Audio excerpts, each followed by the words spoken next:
আসসালামু আলাইকুম আমার প্রিয় শিক্ষার্থীবৃন্দ। আজকে আমরা দশম শ্রেণীর একটা নতুন গল্প ২১-এর গল্প লিখেছেন জহির রায়হান, এটা নিয়ে আলোচনা করব।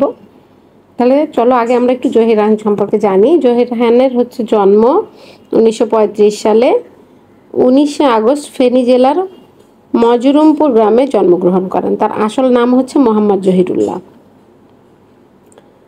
১৯৫৮ সালে তিনি ঢাকা বিশ্ববিদ্যালয় থেকে বাংলায় স্নাতক অনার্স সম্মান ডিগ্রি লাভ করেন। একজন ছোট গল্পকার উপন্যাসিক হিসেবে জহির রায়হান খ্যাতি অর্জন করেছিলেন। তোমরা সবাই ওনার নাম শুনে থাকবে, ওনার অনেক সিনেমা আছে, অনেক ভালো ভালো গল্প উপন্যাস নাটক আছে। তিনি মূলত মধ্যবিত্ত জীবনের রূপকার, মধ্যবিত্ত মানুষদের জীবন কাহিনী নিয়ে বেশি লেখালেখি। চারপাশে মানুষের সুখ দুঃখ আনন্দ বেদনার চিত্র তার রচনাকে সমৃদ্ধ করেছে। তাহলে জহির রায়হানের লেখা কাদের নিয়ে? আমাদের চারিপাশে যে মানুষজন আছে তাদের জীবনে সুখ দুঃখ হাসি কান্নাকে নিয়ে, এবং সমাজে নানা বৈষম্য অসঙ্গতির বিরুদ্ধে তার কণ্ঠ ছিল বলিষ্ঠ। তার মানে তিনি প্রতিবাদী ছিলেন। সমাজে কোনো বৈষম্য বা অসঙ্গতি দেখা দিলে তিনি সেখানে কি করতেন? প্রতিবাদ করতেন। হাজার বছর ধরে, বরফ গলা নদী, শেষ বিকেলের মেয়ে, আর এক ফাল্গুন ইত্যাদি তার উল্লেখযোগ্য উপন্যাস।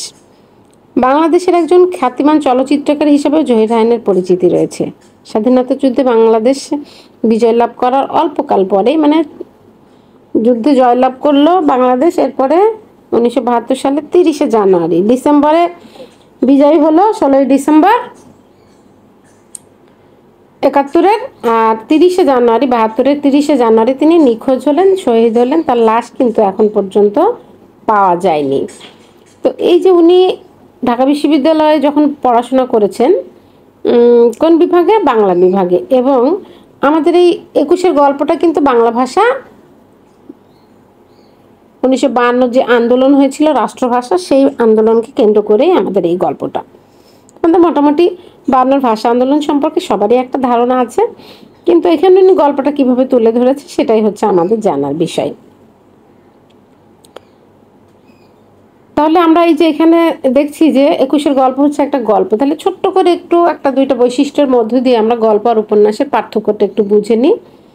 গল্পটা হয় আসলে ছোট আকৃতিতে, গল্পের কোনো শেষ থাকে না, অসমাপ্ত থাকে গল্পটা। কিন্তু উপন্যাসের পরিণতিটা থাকে বড়, এবং উপন্যাসে চরিত্র সংখ্যাও বেশি থাকে, ঘটনা প্রবাহও বেশি থাকে এবং পরিণতি থাকে। কিন্তু ছোট গল্পে চরিত্র সংখ্যাও কম থাকে, আবার পরিণতি থাকে না, শেষ থাকে না। তাহলে এই ২১-এর গল্প হচ্ছে এরকম একটা ছোট গল্প।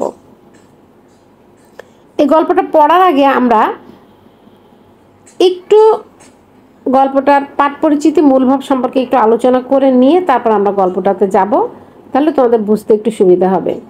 এটা হচ্ছে জহির রায়হানের গল্প সংগ্রহ সমগ্র থেকে নেওয়া। ১৯৭৯ সালে তিনি এটা সংকলন করেছিলেন। ৫২ ভাষা আন্দোলনের পটভূমিতে লেখা, যেটা আমি তোমাদের আগেই বলেছি। এখানে ৫২ ভাষা আন্দোলনে আমাদের বাংলা ভাষার আমাকে রাষ্ট্রভাষা করার জন্য আমাদের দেশের আপামর জনসাধারণ কি করেছিল? মিছিলে অংশগ্রহণ করেছিল, এবং তখন পাকিস্তান সরকারের যে সৈন্যবাহিনী ছিল তারা আমাদের এই বাঙালিদের উপরে গুলি চালিয়েছিল। তো এই ঘটনাকে কেন্দ্র করেই কয়েকটা চরিত্রকে নিয়ে লেখক এই গল্পটা সাজিয়েছেন। চরিত্রগুলোর মধ্যে আছে হচ্ছে তোমার তিন বন্ধু। তিন বন্ধুর চরিত্র এখানে মূলত বেশি। এই তিন বন্ধুর কাহিনী, তারা বিশ্ববিদ্যালয়ে পড়াকালীন সময় কিভাবে জীবনযাপন করেছে, কেমন করে তারা আনন্দ করেছে, ঘুরে বেরিয়েছে, সেই সব কিছু কাহিনী আমরা পাবো পড়তে যে। এবং এইখানে মেন চরিত্রে যে আছে, যাকে কেন্দ্র করেই এই গল্পটা আবর্তিত হয়েছে, প্রধান চরিত্র, সে হচ্ছে তপু। এই তপুর কাহিনী হচ্ছে গল্পে বেশি তুলে ধরা হচ্ছে। মূলত এই তিন বন্ধুর যে আন্তরিক সম্পর্ক ছিল এবং রাজনৈতিক কর্মকাণ্ডের বিবরণের মধ্যে দিয়ে লেখক এই ভাষা আন্দোলনের সঠিক বাস্তবতাটা এই গল্পের মধ্যে তুলে ধরেছেন। তাহলে আমি আগেই বললাম এই গল্পের প্রধান চরিত্র হচ্ছে তপু, তার আর এক বন্ধুর নাম হচ্ছে রাহাত। এই যে তপু রাহাত, এরা হচ্ছে কিভাবে এই গল্পটাকে এগিয়ে নিয়ে গিয়েছে লেখকের লেখার মধ্য দিয়ে, সেটাই আমরা এখন পড়ব। এখানে দেখা গেছে যে তপু বিশ্ববিদ্যালয়ে পড়াকালীনই একটা মেয়েকে বিয়ে করে ফেলেছে, তার নাম হচ্ছে রেনু। তপুর বাড়িতে একজন বৃদ্ধ মা আছে। হ্যাঁ, তার একটা পিছু টান ছিল, যেহেতু স্ত্রী আছে, মা আছে। কিন্তু তারপরেও যখন রাষ্ট্রভাষা বাংলার জন্য আন্দোলন শুরু হলো, তখন কিন্তু এই যুবকরা পিছিয়ে থাকলো না, তারা ওই আন্দোলনে অংশগ্রহণ করলো। এবং তপুর হাতে ছিল একটা প্ল্যাকার্ড। এই প্ল্যাকার্ড নিয়ে তপু মিছিলে অংশগ্রহণ করতে করতে, ওরা বন্ধুরা সব পাশাপাশি ছিল, হঠাৎ একটা গুলি এসে তপুর কপালে লাগলো এবং তপু কি করলো, মাটিতে লুটিয়ে পড়লো। তপুর এই মরার দেহটা কি করলো, ওই মিলিটারিরা তুলে নিয়ে গেল। এই ঘটনার ধারাবাহিকতায় 4 বছর পরে দেখা গেল কি, কলেজের হোস্টেলে একটা কঙ্কাল আবিষ্কৃত হলো। এই কঙ্কালটার কাহিনীর সাথেই তপুর জীবনের কিছু ঘটনার মিল দেখে সবাই ভাবলো এটা তপুরই কঙ্কাল। তো যেহেতু একটা কঙ্কালের সাথে তপুকে এখানে তুলনা করা হয়েছে, এই জন্য এই গল্পটাকে কিন্তু আমরা প্রতীকী গল্প বলতে পারি। প্রতীকী গল্পটা কীরকম হয়? প্রতীকী গল্প হচ্ছে কাল্পনিক আখ্যান, যা এমন অর্থ প্রকাশ করে যে এখানে স্পষ্টভাবে কিছু উল্লেখ করা হয় না, কিন্তু আবার বোঝানো হয়। তাহলে আমাদের এই গল্পটাকে আমরা, তপুর চরিত্রটাকে আমরা প্রতীকী বলতে পারি। কেন বলছে দেখো, তপুর কঙ্কাল হিসেবে ফিরে আসা যে প্রতীকী অর্থ বহন করে, তার মানে কঙ্কালটার সাথে তপুকে তুলনা করা হচ্ছে। একটা জিনিসের সাথে আর একটা জিনিসের যখন তুলনা করা হয়, তখন কিন্তু সেটাকে আমরা বলি প্রতীকী গল্প। তো এটা এই ধরনেরই সত্যিকারের ঘটনা, কিন্তু তারপরে একটা জিনিসের সাথে যেহেতু তুলনা করা হয়েছে, একটা কঙ্কালের সাথে যেহেতু তুলনা করা হয়েছে, এই জন্য আমরা এখানে এই প্রতীকী অর্থ বহন করে যে এই সম্পর্কেও আমরা একটু ধারণা রাখবো। জাতীয় ইতিহাসে বীরদের কোনো মৃত্যু হয় না। যারা দেশের জন্য নিজের জীবন বিসর্জন করে, ভাষার জন্য, দেশকে রক্ষা করার জন্য নিজের জীবন বিসর্জন করে, তারা কি হয়, আজীবন বেঁচে থাকে, তাদের মৃত্যু হয় না। তারা বারবার বিভিন্ন মানে ভবিষ্যতের প্রজন্মের মধ্য দিয়ে প্রত্যক্ষভাবে পরোক্ষভাবে তারা আমাদের মধ্যে ফিরে আসে। সেটাই জহির রায়হান এই গল্পের মধ্যে তুলে ধরেছে। তাহলে চলো মোটামুটি একটা ধারণা দিয়ে তারপর আমরা গল্পটা শুরু করি।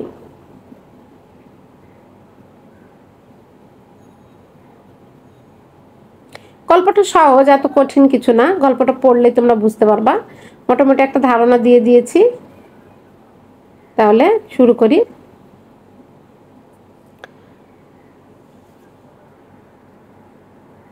তপুকে আবার ফিরে পাবে কথা ভুলেও ভাবিনি কোনোদিন।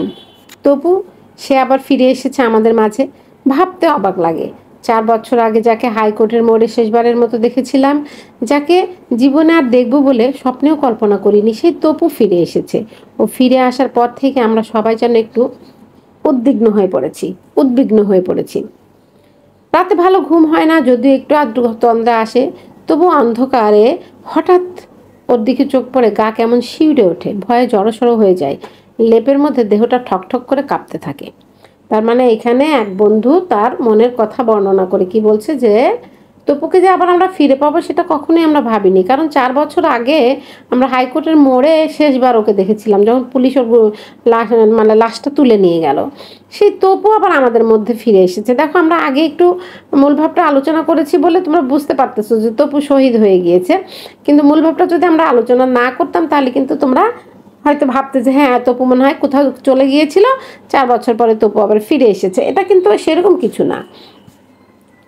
তাহলে সে ভয় পাচ্ছে আর কি, ভয়ে তার কেমন হচ্ছে, তার একটু শরীর কাঁপছে, বা ওইদিকে তাকালে তার শরীরের মধ্যে শিউরে উঠছে, গা ঠকঠক করে কাঁপছে, সেটা সে বর্ণনা দিল। দিনের বেলা ওকে ঘিরে আমরা ছোটোখাটো একটা জটলা পাকাই, ওই যে ওর কঙ্কালটা যে পেয়েছে সেটা নিয়ে। খবর পেয়ে অনেকেই দেখতে আসে ওকে, অবাক হয়ে ওর দিকে তাকিয়ে থাকে ওরা। আমরা তো অবাক হই তা না, আমাদের চোখেও বিস্ময় জাগে। 2 বছর ও আমাদের সাথে ছিল, ওর শ্বাস প্রশ্বাসের খবর আমরা রাখতাম। সত্যি কি অবাক কাণ্ড দেখো তো। কে বলবে যে এ তপু, ওকে চেনাই যায় না। ওর মাকে ডাকো, আমি হলপ করে বলতে পারি ওর মা ওকে দেখে চিনতে পারবে। চিনবে কি করে? জটলার একপাশ থেকে রাহাত নিজের মতো বলে, চেনার কোনো উপায় থাকলে তো চিনবে, এই অবস্থায় কে কাউকে চিনতে পারে? বলে সে একটা দীর্ঘশ্বাস ছাড়ে। তার মানে আসলে তো কঙ্কাল দেখে যারা এগুলো নিয়ে গবেষণা করে তারা ছাড়া তো কেউ বলতে পারবে না যে এটা আসলেই তপুর লাশ। ওরা একটা ধারণায় বলেছে, কারণ তপুর কপালে যখন গুলি লেগেছিল তখন তো ওই জায়গাটা একটু গর্ত হয়ে গিয়েছিল এবং তপুর একটা পা একটু ছোট ছিল, একটা পা একটু ছোট ছিল। তো ওই দুইটা জিনিস দেখে ওরা বুঝতে পেরেছে, যে ধারণা করেছে, তাও স্পষ্ট করে এখানে বলা হয়নি যে ওটা তপুরই। ওই যে আমি বললাম প্রতীকী কারোর সাথে তুলনা করা হলে এই ধরনেরই হয়, স্পষ্ট করে বলা হয় না সেটাতে। তো বলতেছে যে ওকে ডাকো, সারাদিন ওকে নিয়ে অনেক জটলা টটলা করেছে, সবাই অনেক কথাবার্তা বলেছে, বলছে ওর মাকে ডাকো, আমি হলপ করে বলতে পারি, মা তো মা হয়তো এটা দেখলে চিনতে পারবে। আমরা কেমন যেন আনমনা হয়ে পড়ি ক্ষণিকের জন্য, সবার মনটা কেমন যেন অন্যরকম হয়ে যায়। অনেক কষ্টে ঠিকানা জোগাড় করে কাল সকালে রাহাতকে পাঠিয়েছিলাম তপুর মা বউকে খবর দেওয়ার জন্য। সারাদিন এখানে সেখানে পই পই করে ঘুরে বিকেলে যখন রাহাত ফিরে এসে খবর দিল ওদের কাউকে পাওয়া যায়নি, তখন রীতিমতো ভাবনায় পড়ে গেলাম। কি করা যায় বলো তো, ওদের একজনকেও পাওয়া গেল না। আমি চোখ তুলে তাকালাম রাহাতের দিকে। তার মানে ওই তপুর মা বউকে আর মাকে খুঁজতে গিয়েছিল, যে রাহাত কাউকেই পায়নি। সেটা শোনার পরে ওরা একটু ভাবনায় পড়ে গেল। বিছানার উপর ধপাস করে বসে বসে পড়লো রাহাত।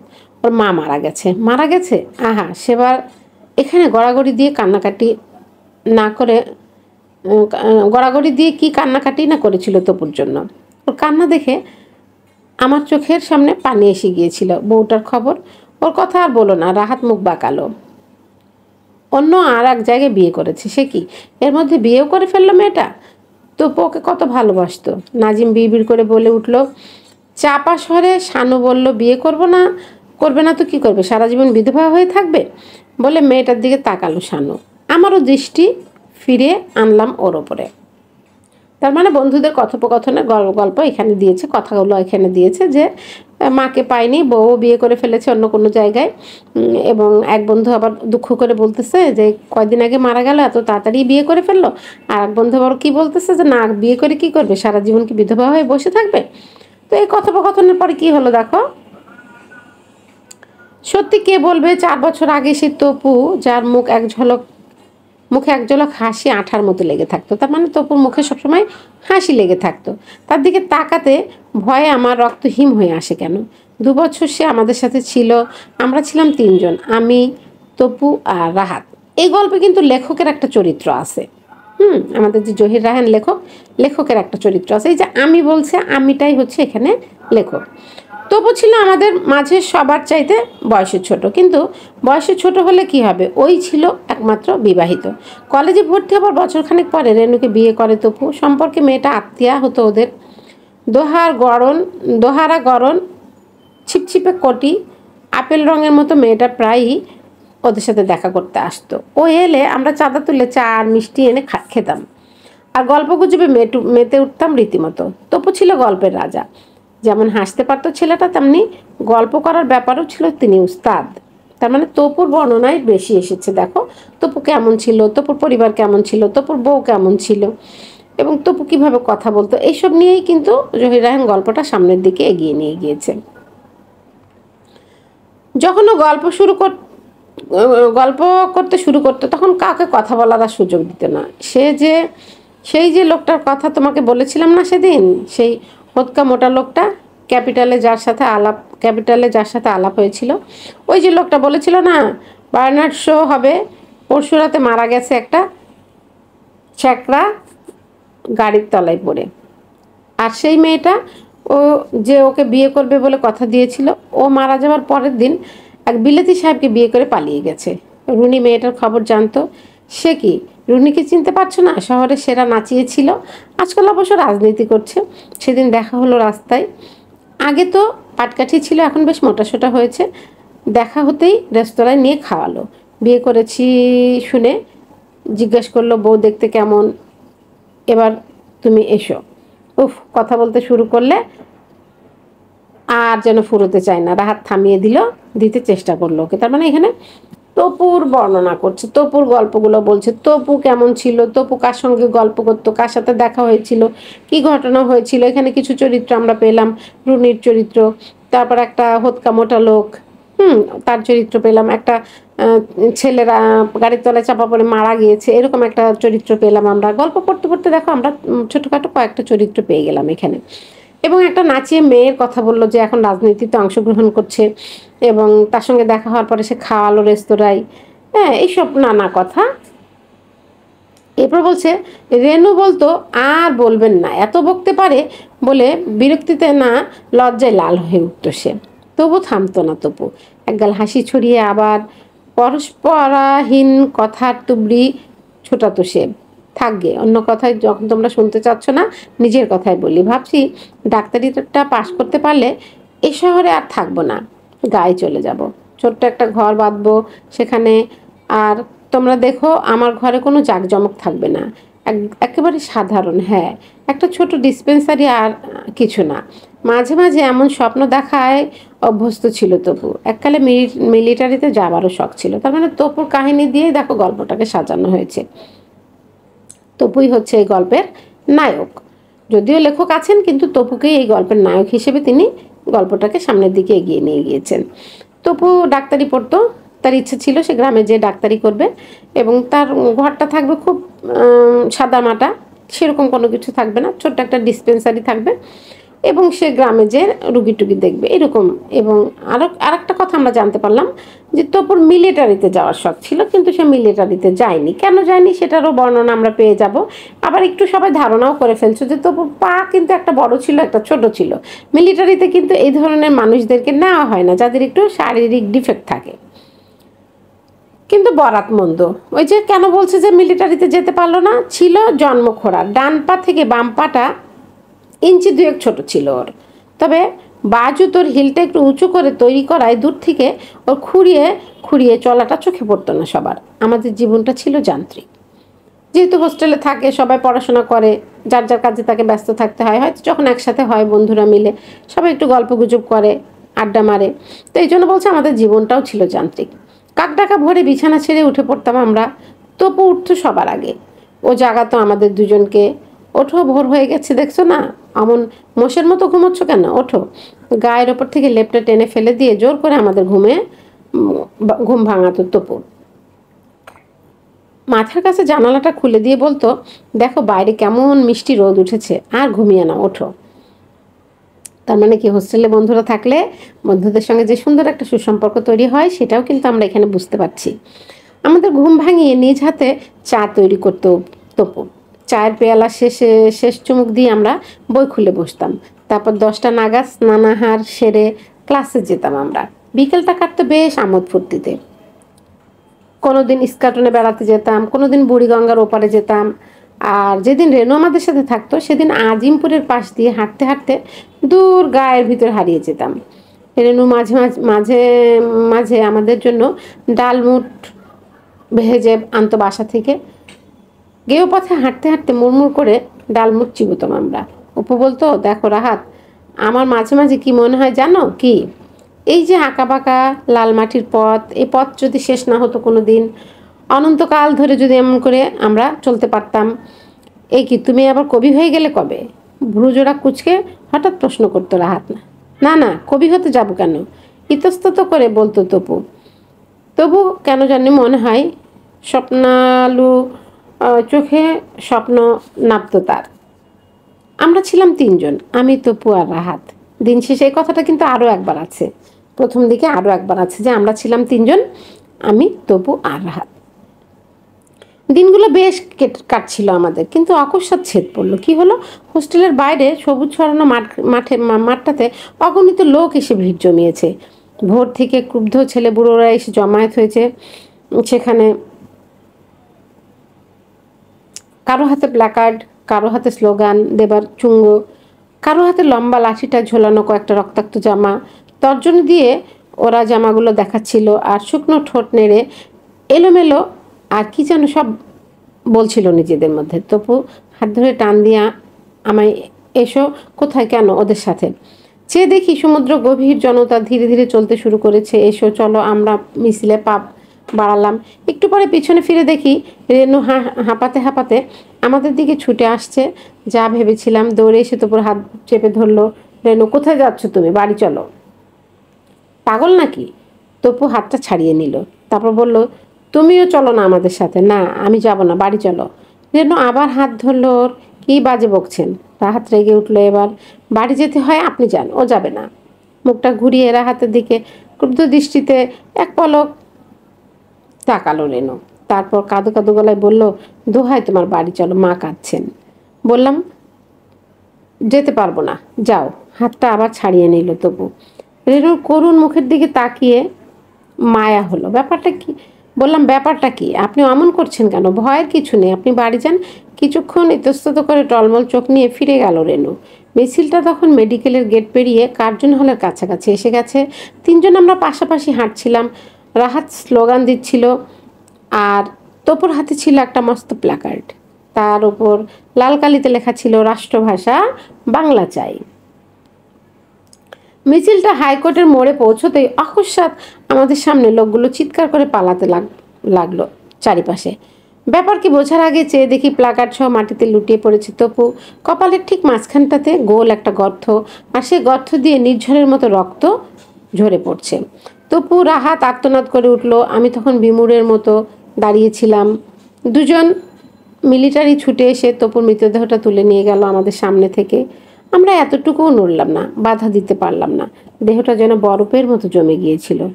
আর তারপর আমিও ফিরে আসতে আসতে চিৎকার করে উঠলাম, রাহাত পালাও! কোথায়? হতবাক হয়ে আমার দিকে তাকালো রাহাত। তার মানে এই যে যুদ্ধ লেগে গেল ভাষা নিয়ে, পাকিস্তান সরকার বলেছে যে উর্দুই হবে পাকিস্তানের একমাত্র রাষ্ট্রভাষা, কিন্তু পূর্ব পাকিস্তানে ছিল বাঙালি। বাঙালিরা এটা মেনে নিল না। তারা বললো আমাদের বাংলা ভাষা হচ্ছে রাষ্ট্রভাষা, আমরা বাংলায় কথা বলবো। সবাই মিছিলে যোগ দিল। কারোর হাতে বেলুন, ফেস্টুন, কারোর হাতে প্লাকার্ড, কারোর হাতে লাঠি সুঠা, সব কিছু নিয়ে মিছিলে যোগ দিল। এই মিছিলের মধ্যে একটা ছেলের গুলি লাগলো, তার নাম তপু। এবং সেই ঘটনাটা নিয়েই কিন্তু গল্পটা সামনের দিকে আবর্তিত হচ্ছে, এগিয়ে যাচ্ছে, আমরা দেখতে পাচ্ছি। এই মিছিলে কিন্তু আমাদের কবিও ছিলেন জহির রায়হান, তিনিও এখানে একটা চরিত্র। তারপর উভয় ঊর্ধ্বশ্বাসে দৌড় দিলাম আমরা ভার্সিটির দিকে। সে রাতে তপুর মা এসে গড়াগড়ি করে কেঁদেছিল এখানে। রেনু এসেছিল পলকহীন, চোখ জোড়া দিয়ে অশ্রুর ফোয়ারা নেমেছিল তার, কিন্তু আমাদের দিকে একবারও তাকায়নি সে। একটা কথা আমাদের সাথে বলেনি। রাহাত শুধু আমার কানে ফিসফিস করে বলেছিল, তপু না মরে আমরা মরলেই ভালো হতো। কি অবাক কাণ্ড! দেখতো পাশাপাশি ছিলাম আমরা, অথচ আমাদের কিছু হলো না। গুলি লাগলো কিনা তপুর কপালে। কি অবাক কাণ্ড দেখতো। এই যে দেখো বন্ধুরা সব একসাথে থাকতে থাকতে এই যে একটা ঘটনা ঘটে গেল। কিছুদিন আগে আমাদের একটা আন্দোলন হলো জুলাই মাসে, সেটাতেও দেখো এরকম পানি দিচ্ছিল। কত ঘটনা ঘটে গেল আমরা দেখলাম আমাদের নিজের চোখে। এই যুগের প্রজন্ম তোমরা নিজের চোখে দেখলে। ঘরের মধ্যে থেকে গুলি খেলো, বারান্দায় থেকে গুলি খেলো। হ্যাঁ, কত বাজার করতে গেছে গুলি খেয়েছে। এইরকমই যুদ্ধগুলো এরকমই হয়। তারপর 4 বছর কেটে গেছে। 4 বছর পর তপুকে ফিরে পাবো একথা ভুলেও ভাবিনি কোনো দিন। তপু মারা যাবার পর রেনু এসে একদিন মালপত্রগুলো সব নিয়ে গেল। ওর দুটো সুটকেস, একটা বইয়ের ট্রাঙ্ক আর একটা বেডিং। সেদিনও মুখ ভার ছিল রেনুর, কথা বলেনি আমাদের সাথে। শুধু রাহাতের দিকে এক পলক তাকিয়ে জিজ্ঞাসা করেছিল, ওর একটা গরম কোট ছিল না, কোটটা কোথায়? ওটা আমার সুটকেসে। ধীরে কোটটা বের করে দিয়েছিল রাহাত। এরপর দিন কয়েক তপুর সিটটা খালি পড়েছিল। মাঝে মাঝে রাত শেষ হলে আমাদের মনে হতো কে যেন গায়ে হাত দিয়ে ডাকছে আমাদের, ওঠো, আর ঘুমিও না, ওঠো। চোখ মেলে কাউকে দেখতাম না, শুধু ওর শূন্য বিছানাটার দিকে তাকিয়ে মনটা ব্যথায় ভরে উঠত। তারপর একদিন তপুর সিটে নতুন ছেলে এলো একটা। সে ছেলেটা বছর 3 ছিল। তারপরে এলো আর একজন, আমাদের নতুন রুমমেট, বেশ হাসি খুশি ভরা মুখ। সেদিন সকালে বিছানায় বসে অ্যানাটমির পাতা উল্টাচ্ছিল সে। তার চৌকির নিচে একটা ঝুড়িতে রাখা স্কেলিটনের স্কালটা বের করে দেখছিল আর বইয়ের সাথে মিলিয়ে পড়ছিল সে। তারপর এক সময় হঠাৎ রাহাতের দিকে তাকিয়ে জিজ্ঞাসা করলো, রাজ সাহেব একটু দেখুন তো, আমার স্কেলের কপালের মাঝখানটায় একটা গর্ত কেন? কি বললে? চমকে উঠে উভয় তাকালাম ওর দিকে। রাহাত উঠে গিয়ে স্কালটা তুলে নিল হাতে।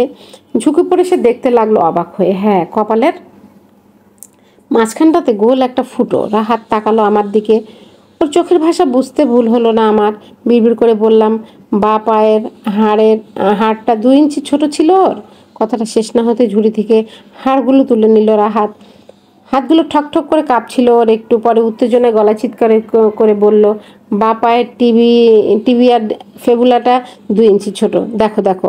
উত্তেজনায় আমিও কাঁপছিলাম। ক্ষণকাল পরে স্কেলটা দু হাতে তুলে ধরে রাহাত বলল, তপু, বলতে গিয়ে গলাটা ধরে এলো।